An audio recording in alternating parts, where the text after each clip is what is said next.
Hello everyone, এই পুচকুটা আমার পড়াশোনার বাজিয়েছে 12টা। এর জন্য কালকের থেকে আমি পড়তে বসতেই পারছি না। এর হাসি আর খেলা এইসব দেখতে দেখতেই আমার সময় কেটে যাচ্ছে। ছোট্ট পুচকু আমাদের আজকে সকালবেলায় আমাদের জন্য মা বানিয়েছিল দুধ চা। কারণ আগের দিন আমি মাকে বলেছিলাম যে ছোটোবেলায় একটা টোস্ট বিস্কুট খেতাম, তো সেটা দিয়েই আমার দুধ চা খেতে ইচ্ছা করেছে। আর প্রেগনেন্সিতে নাকি যা যা মনে চায় তাই তাই খেতে হয়, তো তাই জন্যই মা কালকে বাবাকে দিয়ে আনিয়েছে টোস্ট বিস্কুট।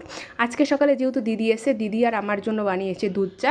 আর আমার মা আবার দুধ চা খায় না, প্রবলেম হয় দুধ চা খেলে, তাই মার জন্য বানিয়েছে লাল চা।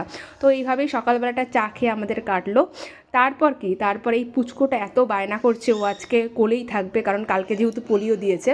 বাবা এসে গেছে, বাবা এসে ওর সাথে একটু কথা বলছিল।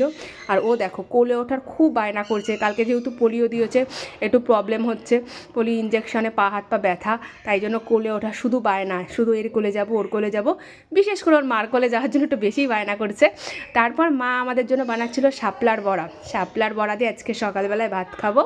আর হচ্ছে কাঁকরোল ভাজা খেতে কিন্তু আমার দারুণ লাগে, প্রচণ্ড ভালোবাসি ছোটোবেলার থেকে খেতে। তো টাটা, চলো আমরা খেয়ে নিই, বাই।